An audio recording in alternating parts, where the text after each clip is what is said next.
Hi friends, welcome back to Chin's kitchen. ನಾನಿವತ್ತು ಹೆಸರು ಕಾಳಿನ ಸಾರು ಹೇಗೆ ಮಾಡೋದು ಅಂತ ತೋರಿಸ್ತೀನಿ. ಬನ್ನಿ.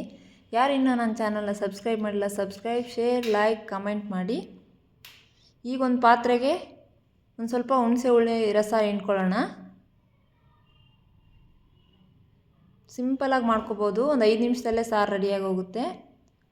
ಟೇಸ್ಟ್ ಮಾತ್ರ ಸೂಪರಾಗಿರುತ್ತೆ. ಇದಕ್ಕೊಂದು ಸ್ವಲ್ಪ ಅರಿಶಿನ, ಖಾರದ ಪೌಡ್ರು, ಒಂದೆರಡು ಬೆಳ್ಳುಳ್ಳಿ ಹೆಸರುಗಳನ್ನ ಹಾಕ್ಕೊಳ್ತಾ ಇದ್ದೀನಿ ಜಜ್ಜಿಕೊಂಡು.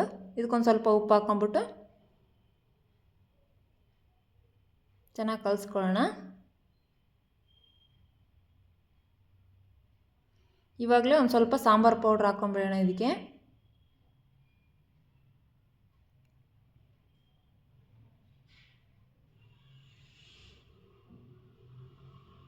ಚೆನ್ನಾಗಿ ಕುದಿಸ್ಕೊಳ್ಳಿ.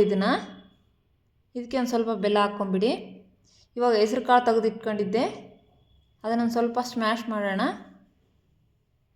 ನೋಡಿ, ಈ ಥರ ಸ್ಮ್ಯಾಶ್ ಮಾಡಿದ್ದೀನಿ ನಾನು.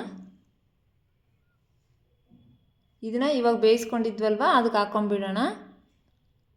ಹಾಕ್ಕೊಂಬಿಟ್ಟು ಚೆನ್ನಾಗಿ ಕುದಿಸ್ಕೊಳ್ಳಿ ಸಾರನ್ನ. ಸಿಂಪಲ್, ಒಂದು 2-3 ನಿಮಿಷದಲ್ಲೇ ಆಗೋಗುತ್ತೆ. ನೀವು ಕಾಳು ಮಾಡಿರ್ತೀರಲ್ವ, ಹೆಸರು ಕಾಳು, ಅದನ್ನು ಸ್ವಲ್ಪ ಕಾಳು ತೆಗೆದಿಟ್ಕೊಂಡ್ರೆ ಈ ಕಡೆ ಸಾರು ರೆಡಿಯಾಗಿ ಹೋಗುತ್ತೆ. ಇದಕ್ಕೊಂದು ಸ್ವಲ್ಪ ಒಗ್ಗರಣೆಗೆ ಒಂದು ಸ್ವಲ್ಪ ಆಯಿಲ್ ಹಾಕ್ಕೊಳ್ಳೋಣ. ಅದಕ್ಕೊಂದು ಸ್ವಲ್ಪ ಬೆಳ್ಳುಳ್ಳಿ ಹಾಕ್ಕೊಳ್ಳೋಣ, ಚಿಕ್ಕದಾಗಿ ಕಟ್ ಮಾಡಿಕೊಂಡು.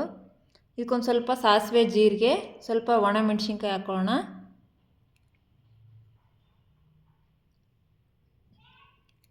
ಕರಿಬೇವು ಹಾಕ್ಕೊಳ್ಳೋಣ ಒಂದು ಸ್ವಲ್ಪ. ಇದಕ್ಕೊಂದು ಸ್ವಲ್ಪ ಕೊತ್ತಂಬರಿ ಹಾಕ್ಕೊಂಬಿಡೋಣ. ಇವಾಗ ಹಾಕ್ಕೊಂಬಿಟ್ಟು ಈ ಸಾರಿಗೆ ಹಾಕ್ಕೊಂಬಿಡೋಣ ಎಲ್ಲನೂ ಒಗ್ಗರಣೆನ. ಸಾರು ಚೆನ್ನಾಗಿ ಕುದಿಸ್ಬೇಕು, ತುಂಬ ಚೆನ್ನಾಗಿ ಬರುತ್ತೆ ಟೇಸ್ಟ್ ಮಾತ್ರ. ನೋಡ್ರಿ ಯಾವ ಥರ ಕಾಣ್ತಿದೆ ಸಾರು ಅಂತ. ಮುದ್ದೆಗೂ ಚೆನ್ನಾಗಿರುತ್ತೆ, ಅನ್ನ, ತುಪ್ಪ, ಸಾರು ತುಂಬ ಚೆನ್ನಾಗಿರುತ್ತೆ ಟೇಸ್ಟ್ ಮಾತ್ರ. ನೋಡ್ರಿ ಯಾವ ಥರ ಕಾಣ್ತಿದೆ ಸಾರು. ನೀವು ಟ್ರೈ ಮಾಡಿ, ಹೇಗೆ ಬಂತು ಅಂತ ನನಗೆ ಕಮೆಂಟ್ ಮಾಡಿ ಹೇಳಿ.